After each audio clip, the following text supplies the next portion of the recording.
That thing like you're talking the head off a baseball. What? See, I started with. There you go. That's not right. The electronic one. So General Laws Gaming Sub meeting will come to order. Clerk, call the roll.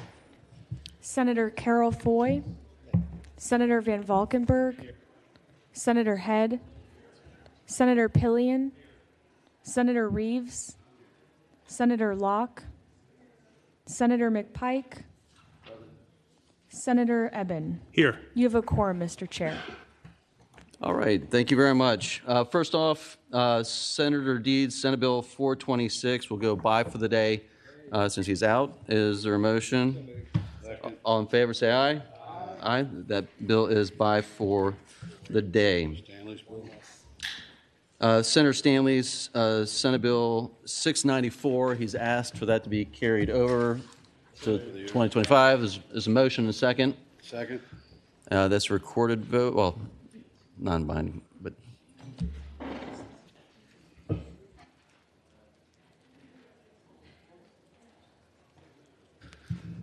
well, we'll carry that one over for 24. All in favor, say aye. Aye. Those opposed? All right, that is carried. Recommended for carrying over. First up, we're going to do, just as an order of business, we're going to take up a couple different bills. We're going to start with charitable. Senator Reeves, Senate Bill 344, just to allow, I know some people have been waiting for a long time. We're going to go through Senator Van Valkenburg's sports betting bill, and then get into the cluster. There's several casino bills. Adam Eben has also a tip line bill we'll try to address early, and then get into skill and VGT bills. Senator Reeves. Thank you, Mr. Chairman, members of the subcommittee. Senate Bill 344 is a cleanup bill from all the work we did with charitable gaming. Mr. Chairman, members of the subcommittee, one of the things we did when we cleaned up charitable gaming, or the attempts to clean up charitable gaming, was we had a little different position on use of proceeds, on how those charities could use those proceeds, on such as fixing their buildings, reimbursing employees. As most of us know, our VSOs, veteran service organizations, or the, I call them the animal kingdom, the eagles, the elks, the moose, those lodges, most of their folks that work in charitable gaming are all volunteer, as most charities are. And so one of the things we did was we found out and we heard from those organizations how much our bill, when we went to kind of tighten things down, when we knew things were out of control, the use of proceeds mattered. And so what this bill does is part of a cleanup bill. You'll see two more of those bills later on in the subcommittee with some various things. The other thing this bill does, it allows the Marine Corps League, which is a qualified organization, to partake in charitable gaming. We have left that veteran service organization out inadvertently, so that adds them there. The bill also institutes a minor fee of 0.25% to be paid to VDACs by all participating organizations and game manufacturers to be deposited in the problem gaming treatment and support fund. Most of all the organizations, I will say all the organizations, want to make sure that we are taking care of what I call the least, the last, the lost, and the addicted to gaming. And if you want to know the impact of what those fees will do, come to one of the meetings and you will find out why that's so importantly. And most importantly, this bill includes enabling language allowing these approved organizations, as I said earlier, for the maintenance and other expenses of their property. Mr. Chairman, members of the subcommittee, that's what this cleanup bill is doing. Thank you, Senator. Questions of the patron from committee members? Mr. Chairman, there are a bunch of people here in support of it. You probably got emails. If you want to just have somebody stand up and recognize them, that'd be great. Yeah, those in support, you're welcome to identify yourself. I think the Senator and those in the House have also done a lot of collaboration to get this into a really good shape. And so if you're incredibly desirous to come speak, please, you can do it, but do so shortly. If you just want to stand up and wave and give us a thumbs up, that is also important as well. Ma'am, you've been waiting. You've got a folder. I see you want to come up and say hello. Tell us who you are. And appreciate your time. Good afternoon, Mr. Chairman and Senators. I'm Joanne Smith, representing the Veterans of Foreign War, the Department of Virginia. We have 128 posts and 34,000 members in auxiliary. We would like to thank Senator Reeves and SB 344 for this proposed legislation, and we request that it be passed. We thank you very much. Thank you, Senator. Thank you. Thank you, ma'am. Hello, I'm Judy Kennedy from the Virginia Moose Association in Manchester Lodge 699. We are a non-charitable organization and donate thousands of dollars every year to local and state organizations, and we strongly support in Senate Bill 344, and thank you, Senator Reeves, for introducing this, and we hope that you pass it. Thank you, ma'am. Next speaker.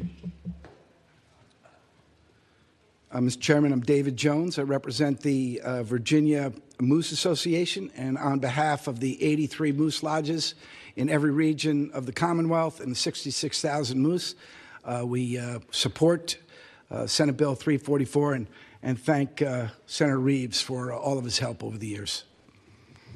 Great, thank you. Those in opposition? Come on up. Mr. Chairman, Brian Pennington, representing Virginia Charitable Gaming Council. We only oppose paragraph 17 of the bill as contemplated.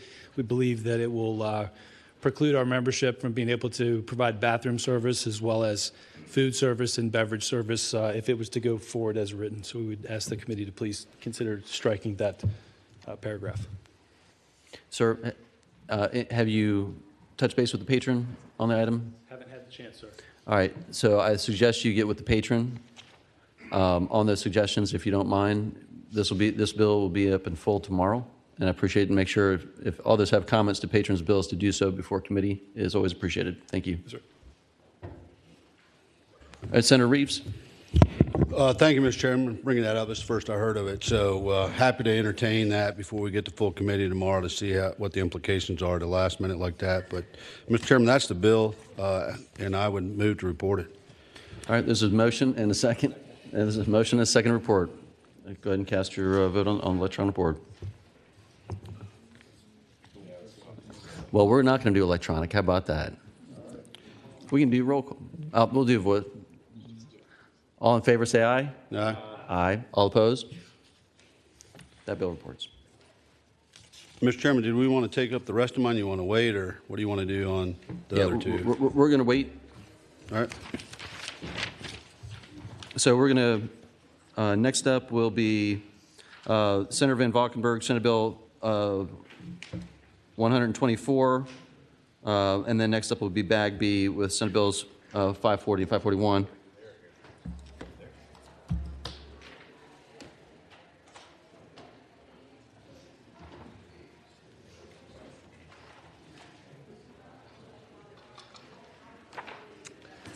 All right. Thank you, Mr. Chair, members of the subcommittee.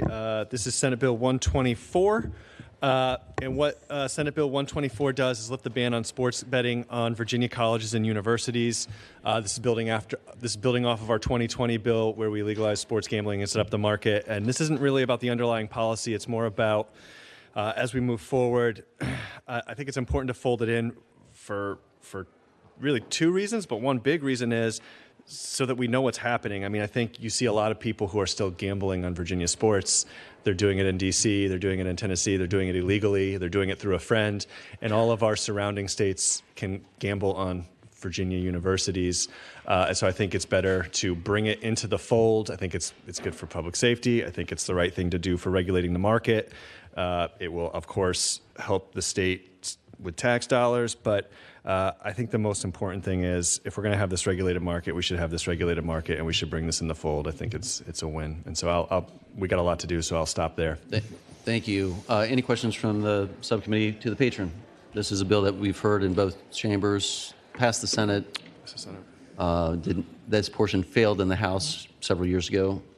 Any of those in support of Senate Bill 124, please come up to speak. All right, you got one coming. Thank you. My name is Tad Berman. I'm going to speak as a public citizen. I've got some prepared remarks, so it'll take a minute and a half. Is that okay? We currently have tens of thousands of new individuals opening sports wagering accounts throughout Virginia. Most of these folks want to bet on games involving Virginia teams. After voicing their frustrations, friends will tell them they can bet on Virginia teams with an illegal bookmaker. So they will then set up an account with their buddy's bookie. The problem is that we are driving them to commit a Class 1 misdemeanor to place their bets. Then after a while, they begin to place other bets with their bookie instead of wagering with a licensed sports book. So it's promoting an increase in illegal activity while at the same time costing us tax revenue. This prohibition, although meant well, is doing more harm than good. We should allow straight win betting, but no proposition bets like Senator Van Valkenburg's bill suggests.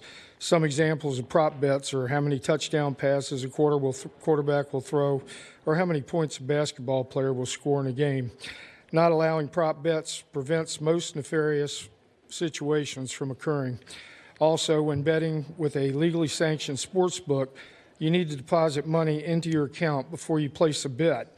With a bookie, he gives you access to a website and password where you can place your bets and a credit line so you don't need any front money.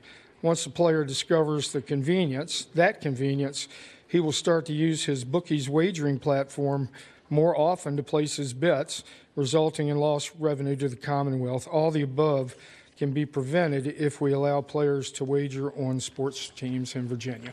Thank you. Thank you, sir. Mr. Chairman, I was just going to say, Mr. Berman spoke to me earlier. I've always been a no on this. I'm going to abstain on your bill today. It's not a yes or no. I have very strong feelings, having played collegiate athlete and all that stuff, but he's swaying me from a no, so I'm going to abstain now, but I could be a yes later. Thank you, Mr. Chairman. Thank you. Those in opposition to Senate Bill 124, please come up. State your name, organization, and we have a lot to work through tonight. Yeah. Todd Gackey on behalf of the Family Foundation. Look, I see where sports betting is. My concern is just how far does this go? Because if we take this away, then all of a sudden with high school sports now on TV, are we going to start allowing that to be bet on? Because there are some high school football teams that are much better than college football teams these days.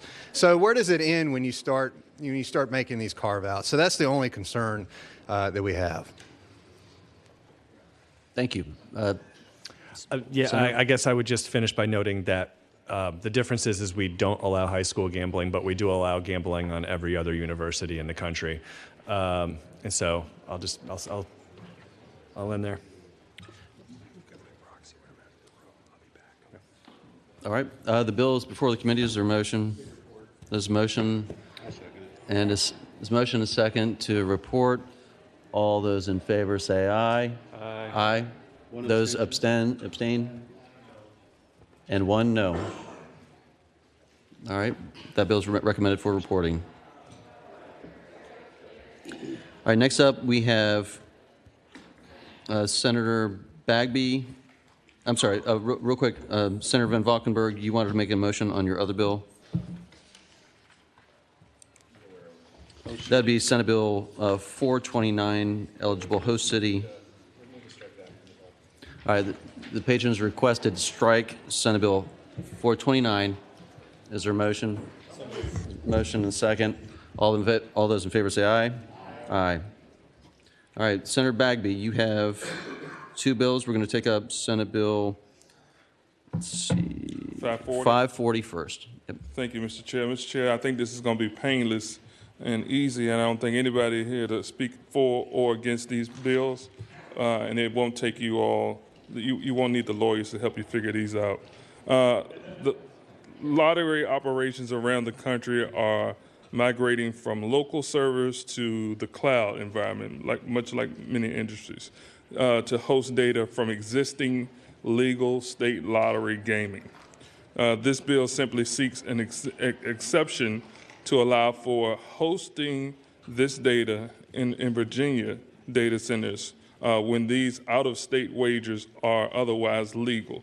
Similar safe harbor exists in the same code section for legal lottery gaming and sports. And so this is just allowing for the data from out-of-state games to be held in Virginia data centers.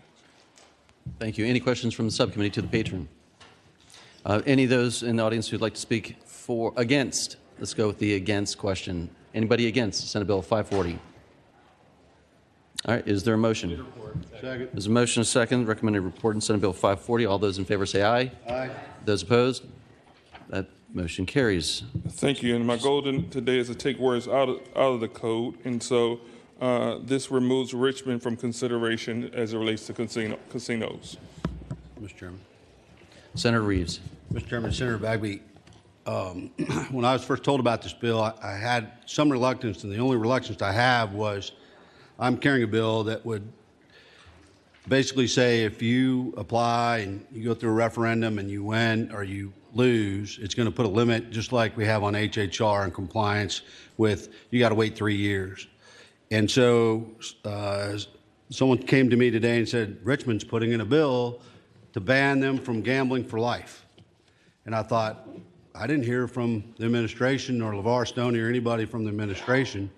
So I told that individual, let me make a phone call. And this is what I want to say from the mayor and the city councils.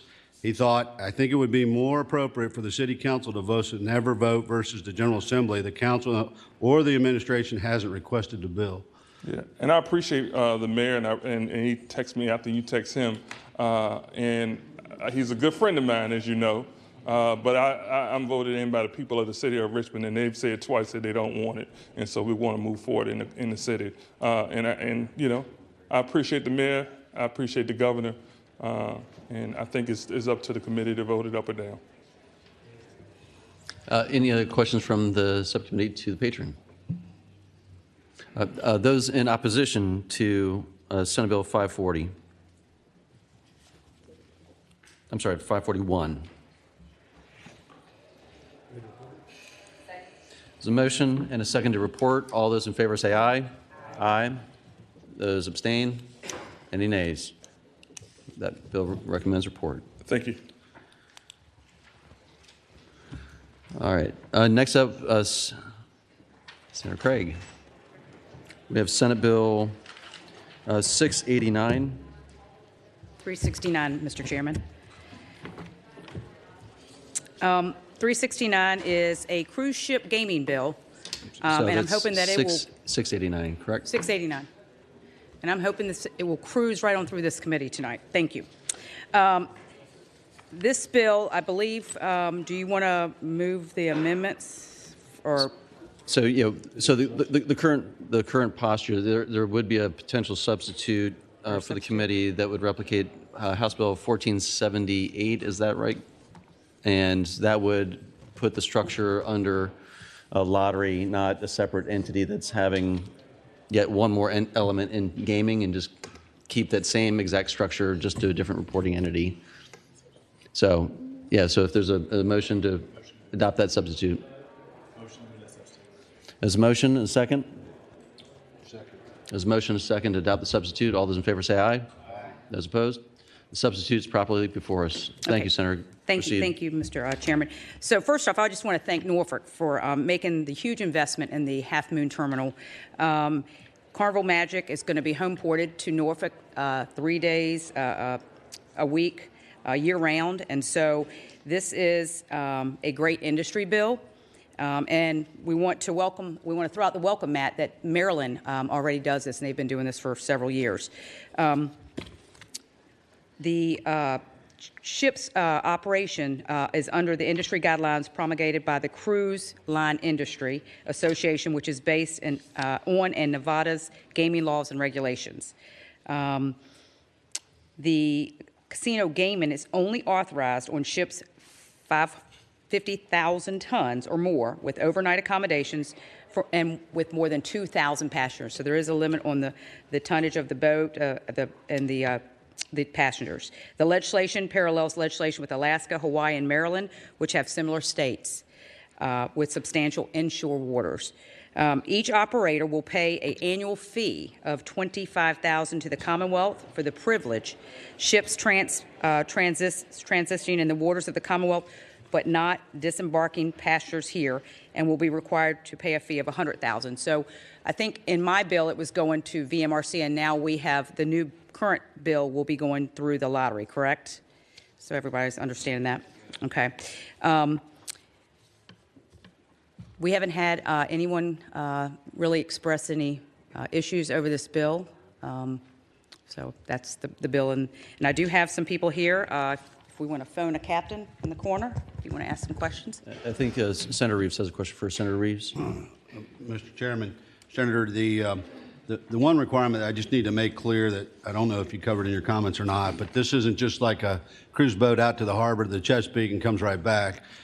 This bill requires it to be a seagoing vessel to go to a foreign port of call. Is that correct? Yes, so it authorizes casino gaming in the waters of the Commonwealth. Ships will be able to offer casino gaming after they are 1 mile from the place of mooring or anchorage.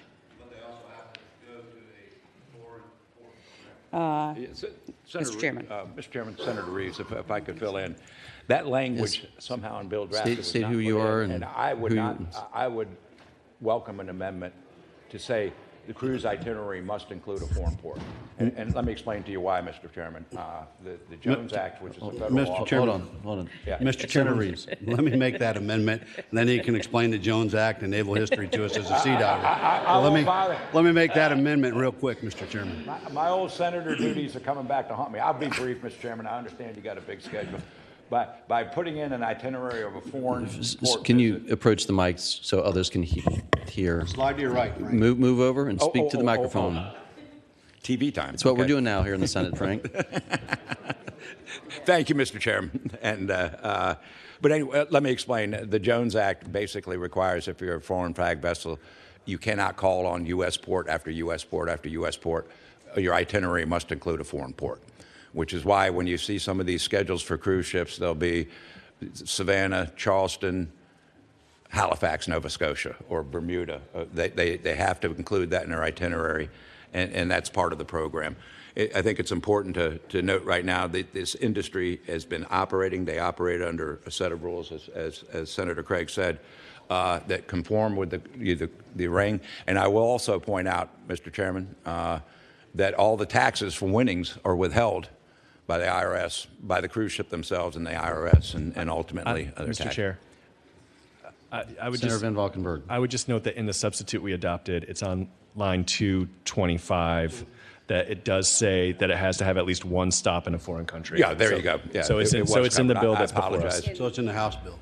Yes. Yeah. It is now the Senate It's now bill. before Yes. us. It's now the Senate bill. Yeah, that language alone ensures that we're going after the people we want to do, and we're not allowing any kind of illegal or operations cruises to nowhere or anything else in the operation. Great, thank you. Any opposition? I'm not aware of any, Mr. Chairman. This is where you move aside and let others approach the lectern. Just so. Anybody got a fishing net? No, I'm just Any other folks feel the need to speak to this bill? All right, is there a motion? Move to report. Mr. Chair, We adopted the substitute. Yes. Yes. did we? Okay, I just missed it somehow. All right, there's a motion. Is there a second to report the substitute as adopted? There's a motion and a second. All those in favor say aye. Aye. Those opposed?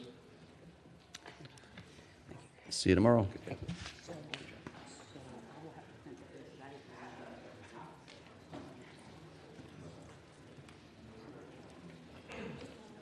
So one no on the previous vote by proxy.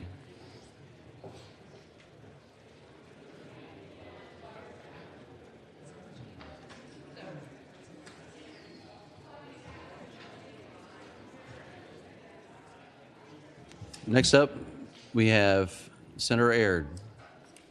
We have Senate Bill 628. Casino gaming eligible host cities adds Petersburg. Yes, good afternoon, Mr. Chair and members of the committee. Again, before you is Senate Bill 628, which would essentially be legislation to allow the city of Petersburg to conduct a referendum and earn the 5th license and designation as a casino host city. Mr. Chairman and members of the committee, the legislation is very clear and does three things. It requires the fifth eligible host city not to be a location with a population of greater than 200,000. It requires an eligible host city to have at least 17% of all real estate exempt from taxation, a poverty rate of at least 21%, and an annual unemployment rate of 13%. And it further removes the requirement for the proposer to be a Virginia Indian tribe. Mr. Chair and members of the committee, to date, licensees for the casinos have been awarded to communities in need of significant economic opportunity and to spur economic growth for any number of reasons. And the city of Petersburg more than exhibits that same need. In our 2022 GLAT study, it referenced that a Petersburg casino would generate approximately $204 million in net gaming revenue, 12.2 local taxes for the city, and 12.3 in net taxes. Furthermore, it stated that Petersburg, located just south of here, has faced significant challenges over the past 5 decades.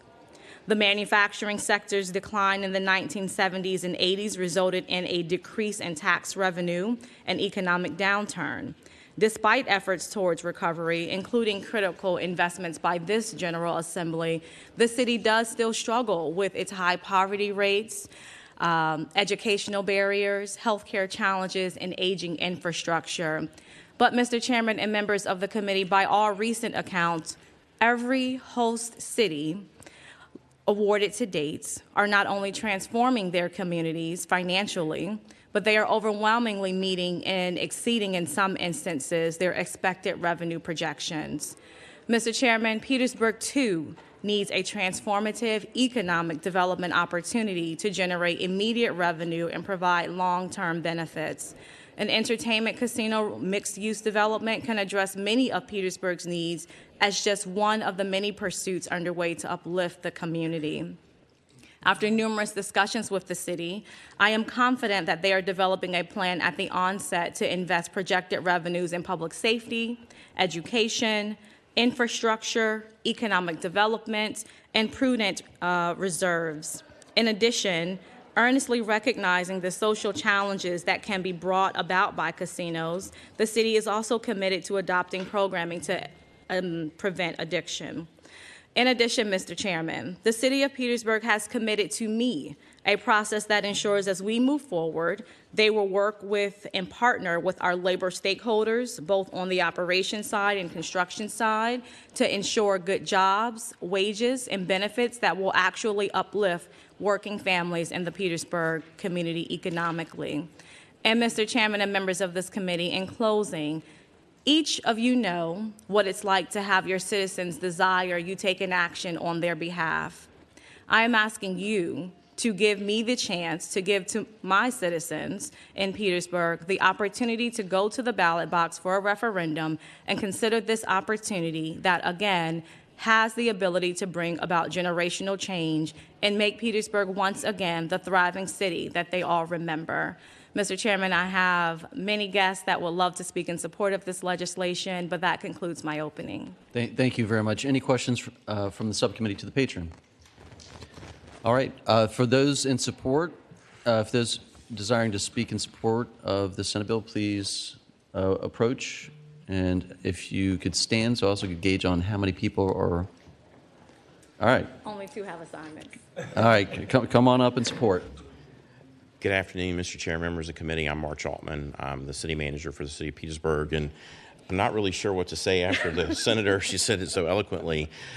We do hope that you support this bill. It will provide us an opportunity and ongoing source of revenue to address generational poverty and educational outcomes in our community, and it's something that we desperately need as we see this as an opportunity to uplift our entire community. And I really can't say a whole lot more because you did a great job, so thank you very much. So, if there's any questions, we'd be happy to answer them. I appreciate that. I do have one, and welcome back. It's good to see you again. Yes, sir. Good to see you again. Some of the discussion last time was about process, and I presume you guys have taken a look at that sort of process, as I understand it. So it's much appreciated. Yes, we are. We're designing a process now to go through. Thank you. Next speaker.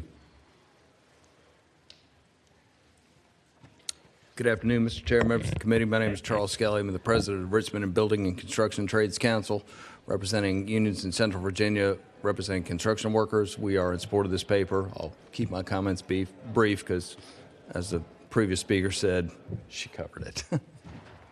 Great, thank you. Next speaker. Good afternoon, Chairman, Senators. My name is Paul Schwalb. I'm the Executive Secretary Treasurer of Local 25. I'm here today to speak on the behalf of Unite Here Hospitality Workers Union. We have many folks in red shirts here who have come here to support this project. Again, like everyone else, the Senator did an ample job at describing what it was, but we want to be particularly clear for the members in the room and for our members throughout the state. Hospitality jobs can be the kind of jobs that change communities and bring families forward economically. We believe, as described, this project will do just that, and that's why we're supporting it. Great. And those members are welcome to stand just to be recognized. Appreciate you coming today. Great. Thank you so much for joining us today and spending time with us. Any others in support? Those in opposition? Please come forward to Senate Bill 628. All right. I think you locked him out of the room or something, Senator. So the comments from the committee members. Mr. Chairman? Proceed. Yes, Mr. Chairman. Senator Carol Foy. Speaking to the bill. First, I'd like to thank Senator Aird for patroning and bringing this bill forward. I think that this will, in fact, bring about generational change to the city of Petersburg. It will spur economic development, provide infrastructure improvements, jobs, increase tourism. So from me to you, I just want to thank you so much for bringing this. It means so much to the people of that locality and the Tri-Cities. And I would ask and hope that everyone on this committee can support. Senator Van Valkenburg. Thank you, Mr. Chair. Speaking to the bill. Go ahead. Thanks. So I concur. I think as many of you in the room know, I have pretty complicated views about this. And last year when this bill came up, I put in an amendment to go to 4, which is what the bill I struck did. Because we've had a lot of gaming in the Commonwealth, and we've had, and I have a lot of concerns, which I continue to have and might have some language on in the future around the second licensee, right? That's always been my concern with the casino bill is the second licensee. The first licensee has a ton of reason to be a good faith actor. They're investing a lot of money. They're going to care about the community. I'm really worried about when that second licensee comes in because they have no incentive other than to be a vampire and to just suck as much money out of the community as they can. And that's always been my biggest concern and continues to be. Having said all of that, right, when we voted on the initial bill, we voted on 5. And so kind of as we move forward with this vote and the next one, if this goes forward, and I'm going to vote yes on this one, I'm not going to vote to go to 6 because I think 5 is what we voted on. I think back in 2020, I think 5 is an important number. I don't want to create a precedent where we are just coming here and letting any old locality get another one because there's a whole lot of reasons for that. And so with Richmond definitely out of the picture, I think I'm comfortable with this one, especially hearing from some of my friends saying they're comfortable with Petersburg. So I'll be voting yes for this. And if this one passes, I will be voting no for anything else. All right. Is there a motion? There's a motion and a second to report Senate Bill 628. All in favor say aye. Aye. Those opposed? Those abstentions? All right. 1 recorded no. I thank the committee. Thank you, Senator. Next up is Senate Bill 675. Senator Marsden. Thank you, Mr. Chairman, members of the committee. We have a substitute to Senate Bill 605. All right, there's a motion on the substitute. Is there a second? There's a motion on the substitute. Is there a second? There's a motion and a second on the substitute. All in favor say aye. Aye. Aye. Those opposed?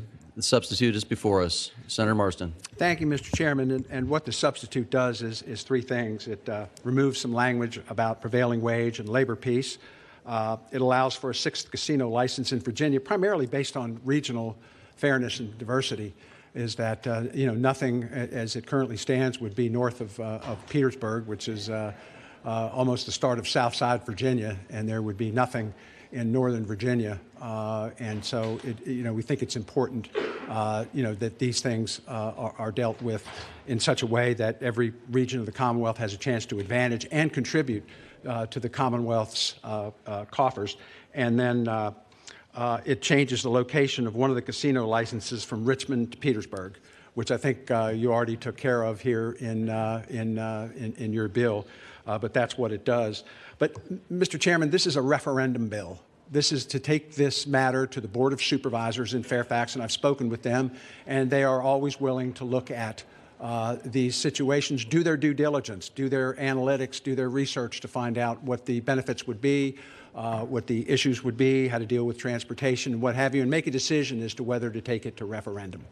That kind of local control is very important. But let me tell you what has changed in our economy here, and especially in Northern Virginia.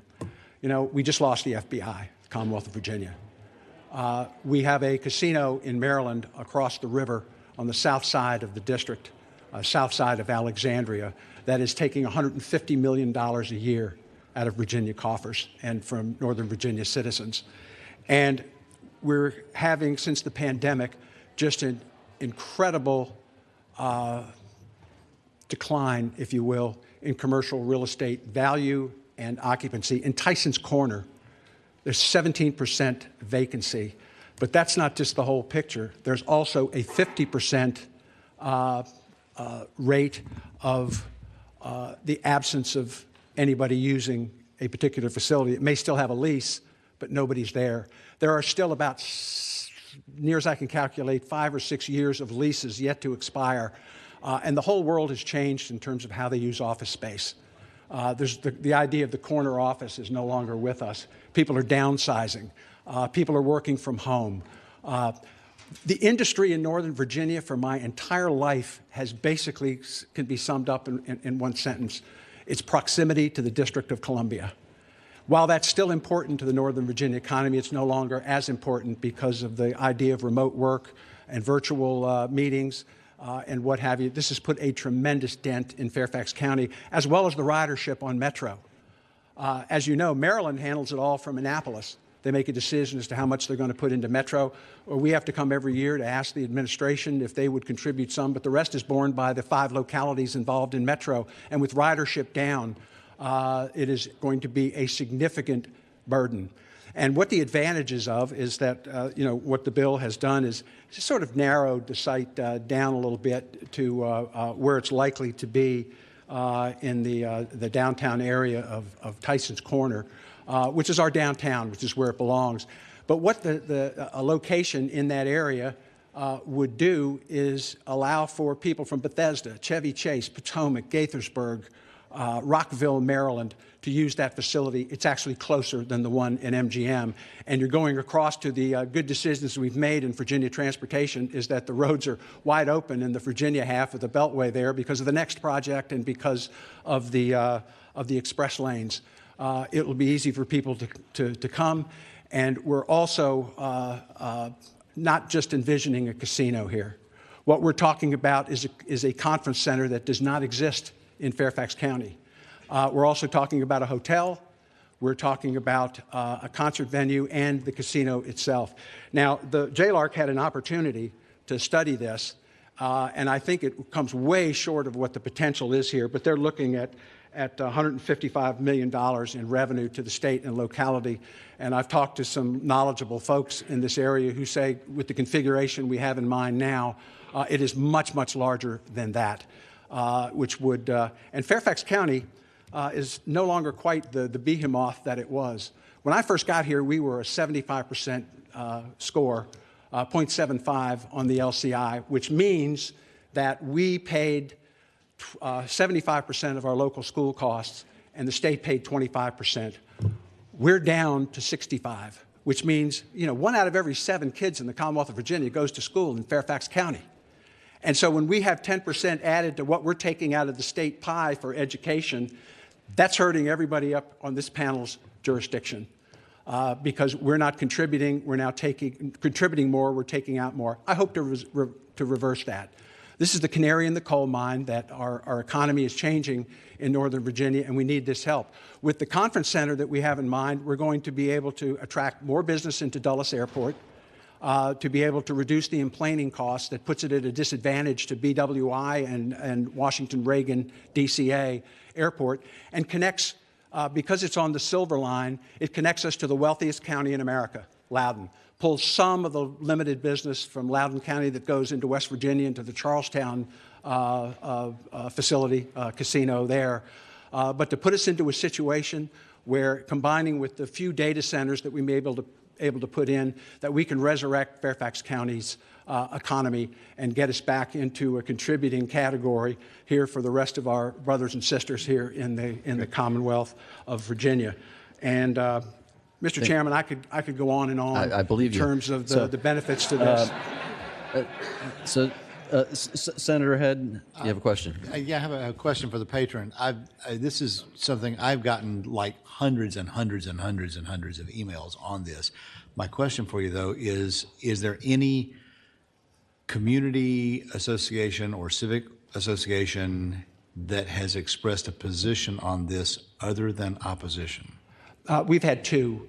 Originally, it looked like the facility would be going into Reston. I didn't think that was an appropriate place. I worked very hard with one of the developers to make sure that there was a better alternative to that. And but a lot of this is orchestrated by the folks across the river at MGM to make sure that that their interests are preserved. But I'm getting tired of paying for Maryland schools. I think it's time we paid for Virginia schools. Mr. Chair. Senator Pillion. So just for clarification, this is a referendum still, right? This is a referendum for the county to do its due diligence, make its own determinations as to whether to go to a referendum. Just gives us the options, and the benefits to the state and the locality are enormous. Any other questions? Mr. Chairman? Senator Eben. In terms of due diligence in the county, does this bill allow the county any decision on the land use, or is it just limited to one site that's been pre-selected? They could just choose not to go ahead with it So it's an either or. They could go with this particular site, Mr. Chairman. Senator Eben. Mr. Chairman. With this particular site, or opt not to. Well, it is narrowed Senator it down. Marsden. It doesn't get to the down to the square foot, but it certainly puts a part of the Tyson's Corner area where it would go, but the exact footprint, no. Okay, Mr. Chairman, if I could follow up. You mentioned the conference center, which I think is a great idea, and I'm wondering, is this bill guarantee that there would be a conference center if this casino was to go into effect? It does Senator not. This is up Marsden. to local. Thank you, Mr. Chairman. Excuse me, Mr. Chairman, Senator Eben. This would be a local decision as to whether they wanted one. They have wanted one for years. And because we need business that comes into the county and not just is going out to the county, to D.C. and other venues in the metropolitan area. Yes, they would certainly be able to make a choice about that, and the concert venue and the hotel. All of this is in local government hands. Thank you. Any follow-up questions from the committee? All right. Those in support of Senate Bill 675, please approach, and also to gauge how many folks are here, that would be appreciated. Please state your name, organization, and position. Good afternoon, committee members. My name is Frank Murphy, and I'm a resident of McLean, Virginia, which is right in Fairfax County. I've lived in Fairfax County my entire life, over 44 years, and I currently live 1.2 miles from the downtown Tyson's Corner. I also own and operate a commercial landscape company in Northern Virginia, Advantage Landscape. I'm here to support Bill 675 because I believe all Fairfax County residents, including myself, should be allowed to voice their opinion regarding the legislation through the proposed referendum, which I truly believe will be passed in November. Fairfax County's economy heavily relies on commercial real estate taxes, which will see a significant decline due to vacancy rates. This bill provides a much better solution for Northern Virginia's future than raising business and property taxes or reducing county services. I truly believe a world-class entertainment district would change the landscape for the better in Tyson's Corner, aside from the economic impact. This aspect has been missing for decades in Tyson's Corner. Thank you for your consideration. Thank you very much, sir. Next up in support.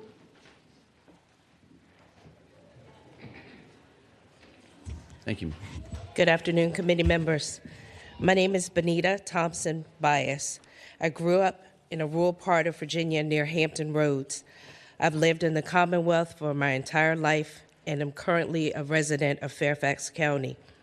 I am Executive Vice President and Vice Chairman of Thompson Hospitality. We are proud to have been corporate citizens of the Commonwealth since our founding in 1992. Our headquarters is currently in Reston. We are the largest minority-owned food service company in the country. Thompson Hospitality owns and operates 75 restaurants, most of them in Northern Virginia, D.C. metro area. Additionally, we provide contract food service and facilities management services to various institutions, including all of Virginia's historically Black colleges and universities. Community outreach and engagement are core values of our company. We provide scholarships to each HBCU we serve, and we support various charities and local nonprofit organizations. I am here to support Senate Bill 675 as outlined in the Fairfax County Economic Recovery Framework. Our industry, the hospitality industry, continues to experience a 67% decline in revenue due to pandemic era remote work policies.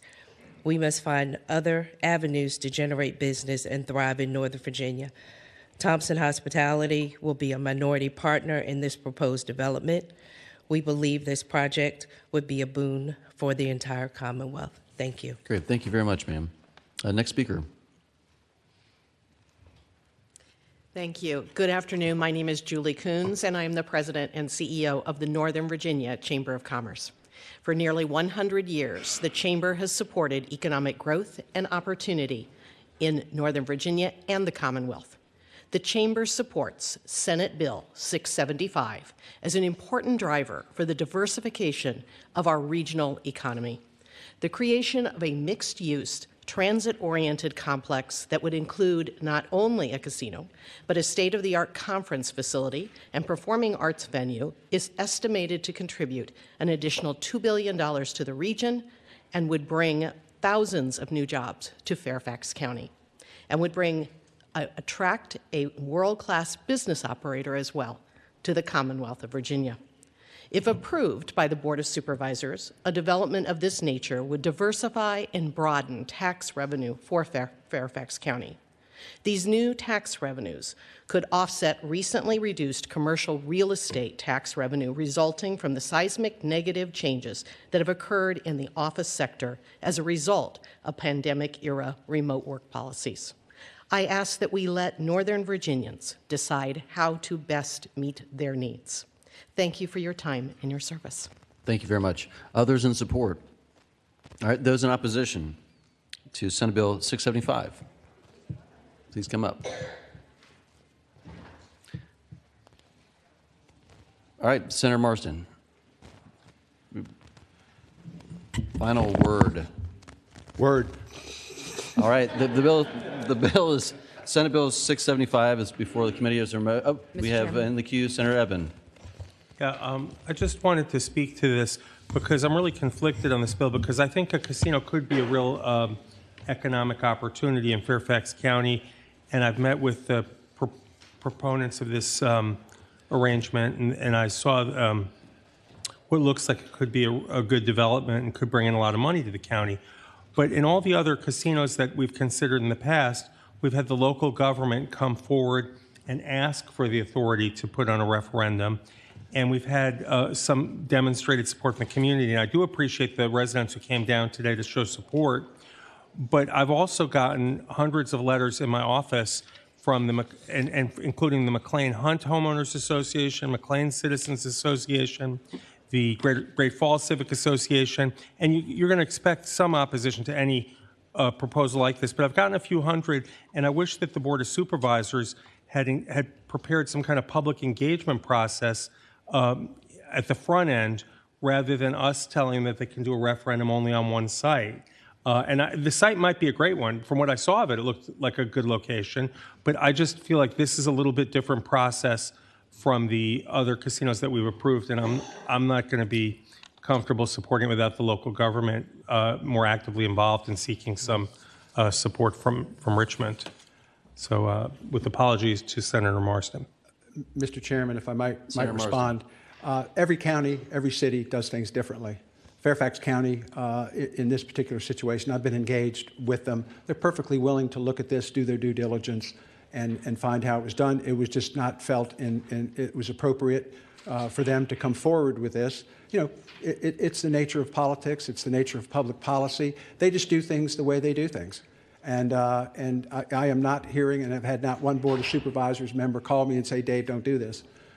They have all expressed, yeah, we'll take a look at this as long as it goes through the the local process. We're fine with that. At least with the board members that I've spoken with, some of them who are on the site, are under a little more pressure to do that. But this is a bill for the county, sir, not just for the citizens of the local area. And sometimes you have to vote as a county, not just as a neighborhood. Thank you, Senator Marston. Yes, ma'am. Please come up, state your name, who you're with. I'm Claudia Arco with Fairfax County, and just given some of the questions that were raised, I wanted to come forward. The county doesn't have a position on this yet. We haven't really had a full discussion with the Board of Supervisors yet, and I'm not sure if I know exactly which substitute you all just adopted, but I think the county's biggest interest is really maintaining this as a local authority and as much local flexibility as we can get so that the board can really look at this if you all decide to move it forward and really make sure that the community is engaged in this, because as you all said, there's been a lot of community outreach. Our board has heard that as well. And so we would just want to make sure that there's as much flexibility as there can be. Thank you very much, ma'am. Senator Carol Foy. Thank you, Mr. Chairman. Speaking to the bill, this is a vote to authorize a referendum on the construction of a casino in Tysons, Virginia. I am going to vote in support, and I just want to briefly state why. Me and my team have vetted a number of phone calls, letters, emails, and I can say I'm excited about the fact that this project is going to be utilizing labor, that it's going to be utilizing small and women and minority-owned businesses. And if the people of the area does not, and the voters do not want this casino, then they will vote in the negative. However, it is their choice. And so I do respect the democratic process. I think that's exactly what this is. And this bill respects them by giving them an opportunity to share their concerns and help to develop what this looks like. And again, this bill permits a referendum, which is the ability for the community to vote on whether they want the casino in their community. And I believe that they are the best ones to decide. So I will be supporting. Great. Thank you. Senator Reeves. Mr. Chairman, thank you. Senator Marston, thank you. I don't know if the committee knows this, but Senator Marston and I went back and forth on things that he could probably do to improve the bill, and I appreciate your willingness to change those things as we look going forward. Several of us on the Virginia Gaming Commission trying to set up that hierarchy for these things, and I would hope it'd be the will of this committee and going forward that 6 is the magic number, because every jurisdiction in the Commonwealth now has a gaming institution. I just want the record to reflect I'm not going to vote anymore to add any more casinos to the state, but I certainly think this is a project worthy of fine consideration should the voters of Fairfax County look at it. I think they'll find it favorable. So I thank Senator Marston for the work you've done in bringing the bill and the way you've proposed it. And I'll be voting yes, Mr. Chairman. Any other final comments on the bill? Is there a motion? Move to report. There's a motion. There's a motion and a second. All those in favor say aye. Aye. Aye. Those opposed? No. Roll call it. Senator Carol Foy. Yes. Senator Van Valkenburg. No. Senator Head. No. Senator Pillion. Yes. Senator Reeves. Yes. Senator Locke. No. Senator McPike. Aye. Senator Eben. No. Ayes 4, noes 4. All right. We'll see you tomorrow in full committee for the full vote recommendation. Thank you, Mr. Chairman, members of the committee. All right, next up we have Senator Reeves, Senate Bill 345.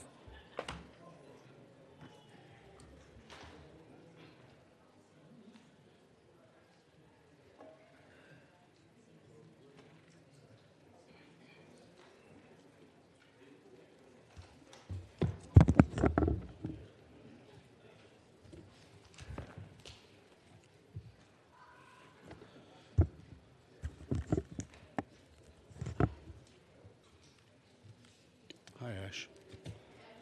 Senator Reeves. Thank you, Senate Mr. Chairman. Bill 345. Senate Bill 345 is a quick 3 lines, and basically what the bill does, it says, the governing body of any eligible host city that holds a local referendum, such as the one we just voted on for Fairfax County pursuant to this section, that subsequently fails. So in other words, the voters of Fairfax County agree with my other 4 colleagues on the dais that they don't want it.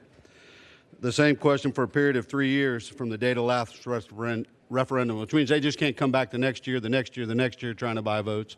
They have to hold off for 3 years. That's what this bill does, Mr. Chairman. Any question from the subcommittee to the patron? Senator Van Valkenburg. Mr. Chair, and just three is precedent, right, from other parts of the code? We do, yeah. Thank you, Mr. Chairman. Thank you, Senator Senator. This is currently the process when we're talking about historical horse racing, specifically Rosie's, when they want those to add additional locations. It has to go that way, and they have to wait. So they just had some fail this last election cycle. They're going to have to wait 3 more years before they come back to try to do that. Any other questions? Senator Eben? Yeah, I support the bill, but I had a question for council. The 3-year limit, 365-day periods, I don't know if election day falls on a different day in the 3rd year. Is that contemplated in the other parts of the code, or it's just 3 straight years? So if election day is like November 4th and 3 years later it's November 8th, are you clear to then have the referendum on? Yeah, is it 3 calendar years, or is it just 365-day periods? Mr. Chair, Senator Eben,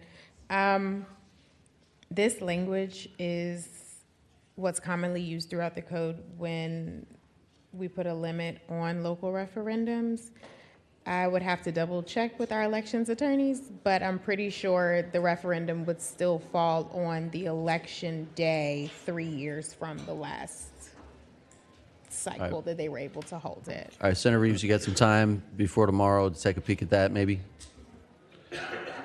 Sure, Mr. Chairman. I think I lean on understand. counsel. I think if it was 3 365-day periods had elapsed, that you could have the referendum in the 3rd year if you got lucky and had a leap year at the wrong time or something. But it's basically about 3 365-day periods. Mr. Chairman, Senator Eben, the referendum would still need to fall on the election day. On the regular cycle. Yes. Yeah. Yes, just during that next 3rd-year period. Yes. Thank you. All right. Any follow-ups from the subcommittee? Any opposition for Senate Bill 345? Please come forward. All right. Seeing none, is there a motion? Move to report. There's a motion, a second report. All those in favor say aye. Aye. Those opposed? All right. All right. 7 ayes, 1 nay. All right. This bill recommends reporting. Next up, Senator Reeves, you also have 2 bills, like bills. Senator Eben and Senator Reeves, they're identical. Senate Bill 348. What is your pleasure? Mr. Chairman, I'm going to roll my bill in to Senator Evans' bill, which is a work product of the VGC Study Commission, and list us both as. All right. Is there a motion to roll Senate Bill 348 into 397? Is a motion and a second? All in favor say aye. Aye. Aye. Those opposed? All right. You want to present your bill for Senator Eben? No. Go ahead. Senator Eben. Mr. Chairman, it really was his idea in the 397. committee, so we didn't coordinate before session enough, and anyway. Yeah, I mean, we're in agreement. Basically, there's an illegal gaming tip line that the the interim committee heard about, and we turned to each other and said, well, we should make sure that people are aware of that tip line. And this bill would require that it be posted prominently and visibly in locations where illegal gaming and wagering occurs, like places that are lottery dealers and casinos, that sort of thing. And that's all the bill does, and we think it's a good idea to make sure that the tip line is aware, people are aware of the tip line if they should need to call it. Any questions of the patron? Any opposition to come speak to Senate Bill 397? Any opposition? Move to report. Second. Yep. Move to report as substitute. There's a motion and a second. Well done. To report the substitute. All in favor say aye. Aye. Those opposed? Any abstentions? All right. All right, next up is Senate Bill 307.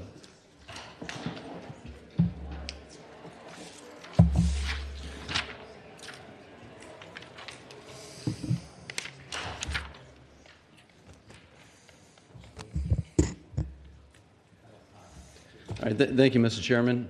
Senate Bill 307, I do have a substitute in my apologies committee. It is a bit of a adjustment, but there's 40 or so pages that are existing code. And so I'd move this substitute be adopted. There's been a motion and a second to adopt the substitute. All those in favor say aye. Opposed? All right, that's been adopted.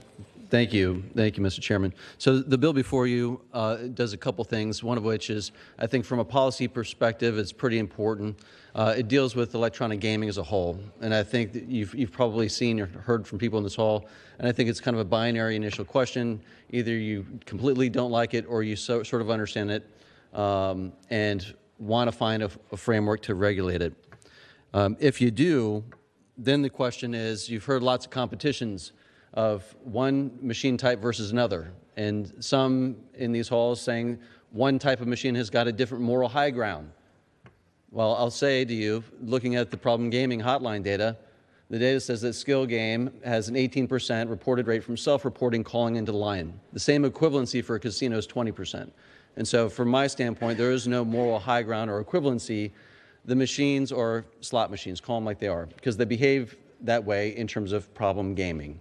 And so if we're at the point that we're going to regulate and legalize an industry, the next question is how to do it and how to do it responsibly, how to make sure that we have small businesses that are protected, how do we do it to make sure that we have the right tax structure in place, and how to make sure that we learn lessons from other states that have gone through this before, Mr. Chairman. And so the substitute before you does a couple different things. Number one, it makes sure that that the age is limited at 21 and above. Number two, it adds a player card to make sure that if you're going into a store, you have to use your ID or have a player ID card to activate the machine. We've heard time and time again concern about those who are underage engaging in these machines. This bill provides those protections. Further, it provides protections and essentially like a three-tier system, Mr. Chairman, like ABC, having separate manufacturers license, separate operators, and the separate store owners license to make sure that you don't have various conflicts in the chain, especially with a large cash business. It's very important that you have separations that other bills that are moving through these halls do not have. Furthermore, you have better definitions of enticements to make sure that those that are competing for contracts for store locations aren't doing side enticements. It further defines to make sure, for instance, where that's categorized in terms of security equipment and other infrastructure that will be needed at the store. The taxation is initially at 34% in the long term, but what the substitute before you does is essentially takes the ABC regulations that were adopted and already went through the regulatory process and puts it in the code in a temporary basis. That way it falls under lottery. They can use the exact codes that have already had public hearing at the same $1,200 fee structure that was adopted previously. And that would essentially expire within a year, transitioning to the permanent structure under lottery with the 34% tax rate and the same tax distribution that you've seen in other bills in terms of going to problem gaming, to local governments, state police, and the rest of the items that will eventually be decided in Senate Finance and obviously House Appropriations. So in short, we've tackled a number of different problematic issues that have come up through both comments, through lessons learned through other states. For instance, in Georgia, we know that when the transition occurred, profits doubled when the state connected machines to a back central system. That this bill does that. It's important we have transparency to make sure our taxpayers are not cheated. It's make sure that we have our store owners know that they're also receiving the funds that they should be receiving and transparency to them. It's important that we have a robust, thoughtful, well-meaned, deliverable in this sort of structure, especially when we're setting up and legalizing a new industry, Mr. Chairman. That is the bill, and happy to take any questions. And again, my apologies for some of the adjustments within the substitute. However, those are the substantive changes before the committee. Thank you, Senator McPike. Is there any questions from the committee before we get to testimony? Yeah, Mr. Senator Chairman. Eben? I can't pull up the substitute. I have it up, but it's not loading on my computer. And the changes you described were not substantial to the substitute, to the original bill, right? I mean, they're...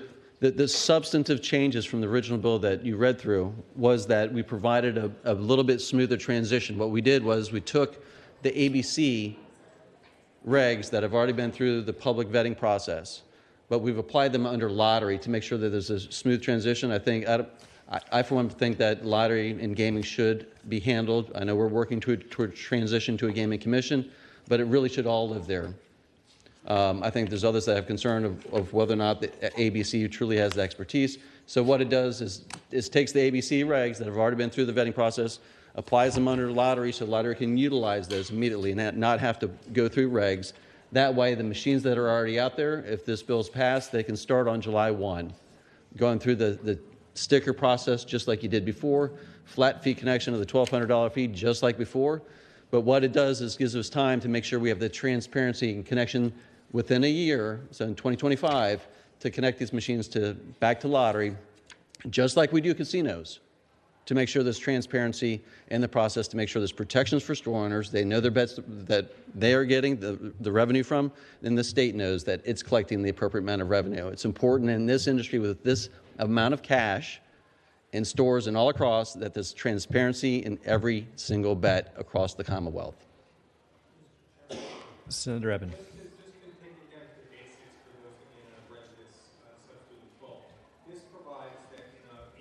Senator Eben, can you turn your mic on? Is it on now? Okay, sorry.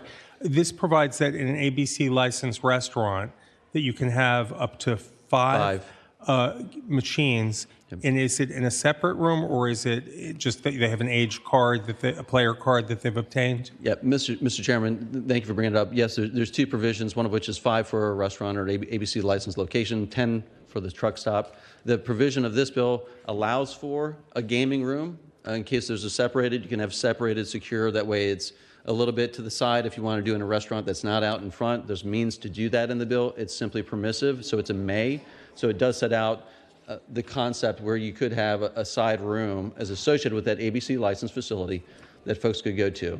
In other locations that you see now, it could be out in the open. It's an either or. It allows that permission within this bill. Thank you. And Mr. Chairman, one more follow-up. Yes, Senator Eben. Then in terms of the number of these machines or the number of restaurants that might participate in truck stops, is there any cap, or could this be at anyone who's an ABC licensee who would like to host 5 machines? So I think that there's an important distinction. This bill provision does have one provision that's really important, and make sure that's no greater than 50% of the revenue comes from gaming. So in other words, it has to be an intended store, restaurant, etc. Focused on that. Other bills that are traveling these halls do not have that provision. You can have a cubby hole with an ABC license and fill it with machines. There are other really important protections that you have to do when setting this up, to think through all the loopholes, because guess what? Folks are really crafty, as I think we've learned over the last 5-6 years, on loopholes. And so you got to make sure that all of these are buttoned up. Okay, Mr. Chairman, just another question. So just to clarify, in terms of number of outlets that there could be, if you're an ABC licensed restaurant or trucks, or if you're a truck stop, you could have 5 machines or 10 in a truck stop. But is there any limit on the number of restaurants that could be offering these devices? Mr. Chairman, no. At this point, not in the bill. There's certainly been discussions amongst members down the hall and other ways to try to address that. That is not in the bill. Thank you. Senator Reeves.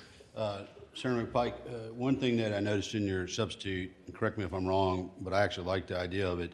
You've also gone in and limited the number of such devices by distributor. If they exceed that, they're going to get a $25,000 machine fine for going over their amount of distributed.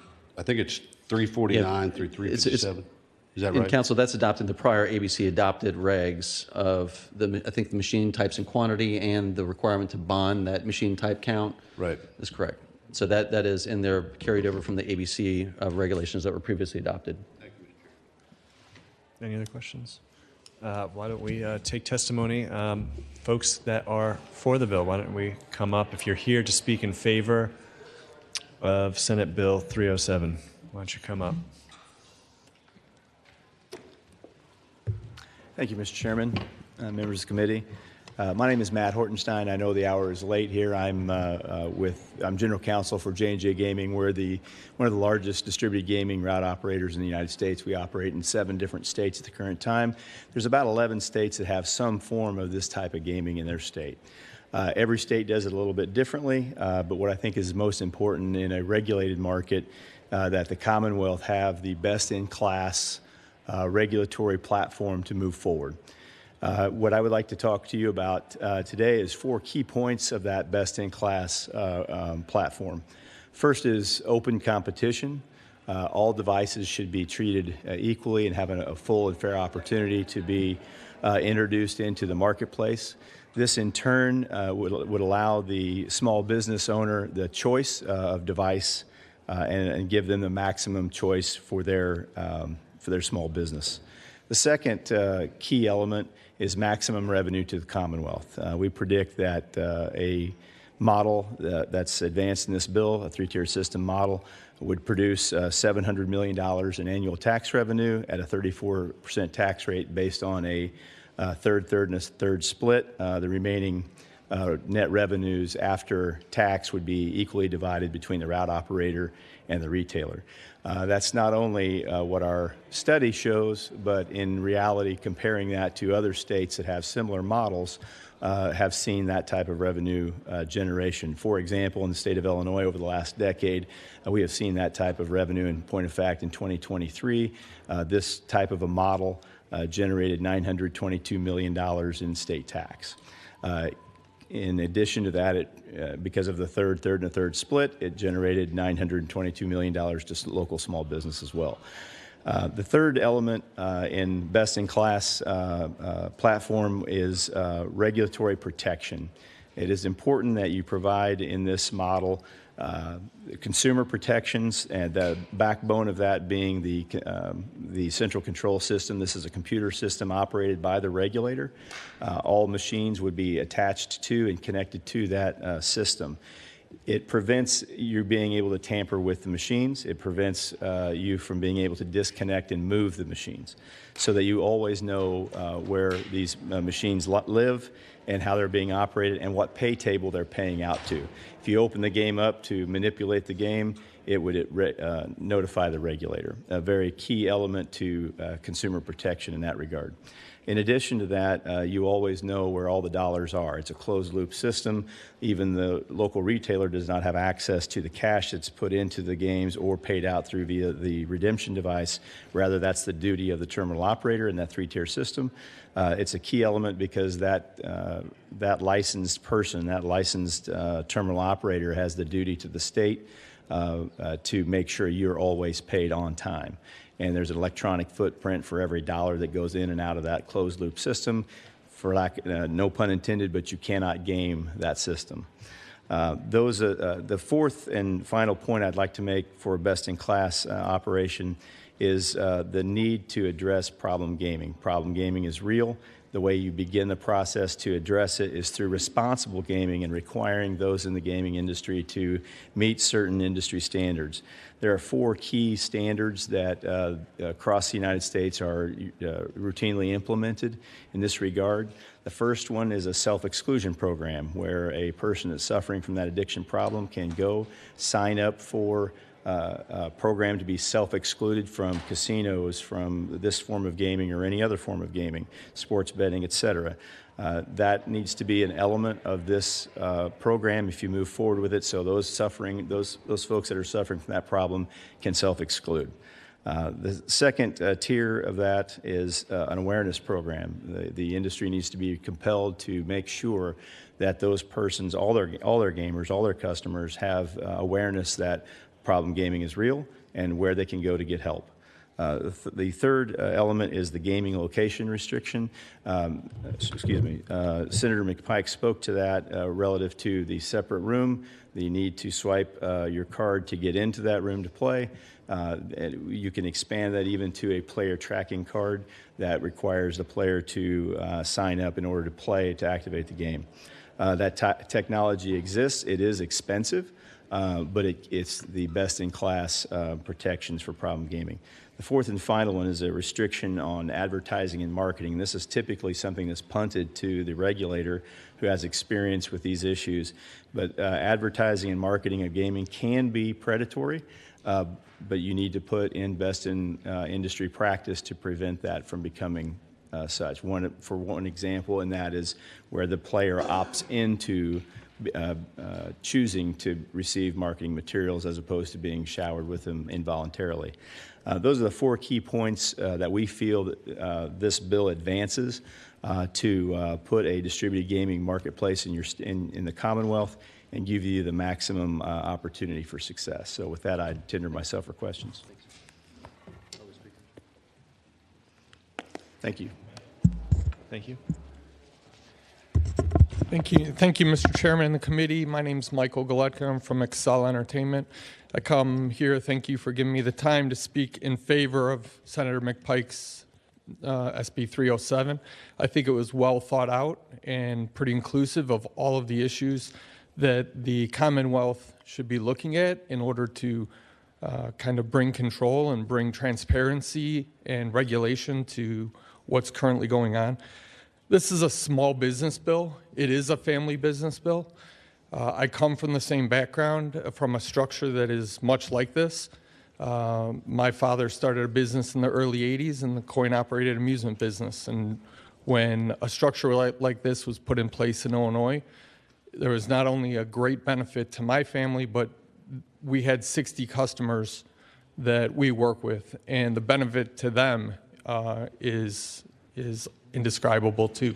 So I understand this where a lot of these retailers are, but I think Senator McPike kind of is trying to bridge that gap from a short-term win for the retailers where they're not without to a long-term win for the Commonwealth where you have a fully regulated strong structure to it. And I think the structure in place generates a win-win-win for everybody involved. A win for the retailers, a win for the Commonwealth in the hundreds of millions of dollars that it would produce, and a win for the operators who will continue to reinvest in the product so that you'll have double-digit gains and in revenue for the Commonwealth and for the retailers. Thank you for your time. Is there anybody else here in favor? Anybody in opposition wants to come up? Mr. Chairman. Senator Reeves. I just have a question for council. Yep. Go ahead, Senator Reeves. I failed Latin. So on line 2239, mutatis mutandis, can you please tell me what that means?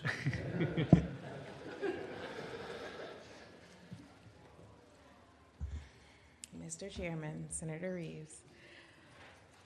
Essentially, it means that the provisions in the part of the Virginia Lottery's Article 1, which is the actual lottery article, that are applicable, such as board regulations under lottery, general lottery regs, that are applicable to electronic gaming devices, and the lottery's regulation of these devices will also apply here under this article unless this article specifically says otherwise. Does that help? So, Mr. Chairman, Ashley, so that means things that have to be changed can be changed? Can or cannot? Can. They have the authority to change the things that have to be changed. That is correct. That's correct? Yes. Why don't we just say that?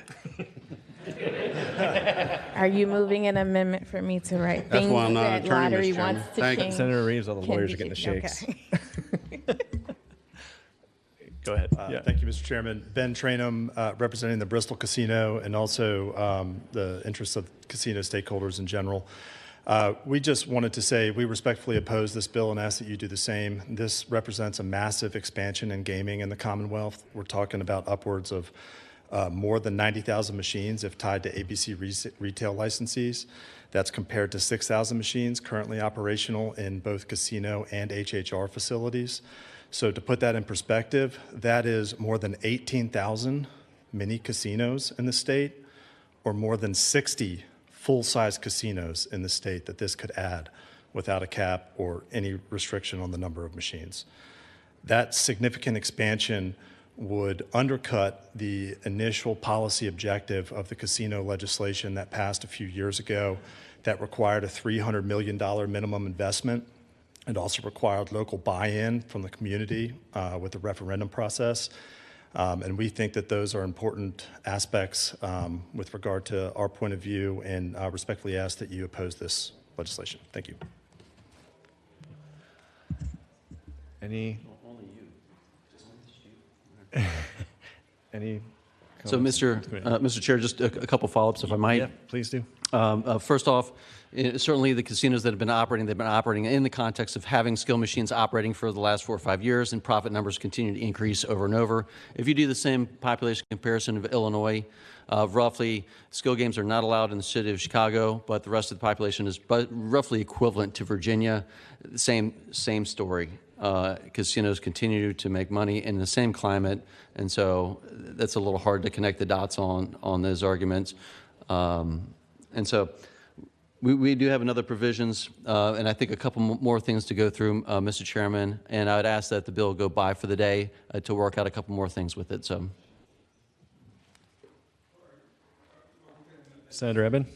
sorry, pardon me. We'll bring it up. We'll bring it by for the day. Senator Eben, do you have a question? The subcommittee chairman Pike, do you intend to bring it up in this committee or in the full, rather than the full? We'll work to schedule it with you, Mr. Chairman. Okay, Of course. thank you. We'll take it by for the day. Thank you. All right, there's been a motion to take it by for the day. Is there a second? All those in favor say aye. Aye. Opposed? All right, that bill is by for the day. And then I will pass it back over to Senator McPike.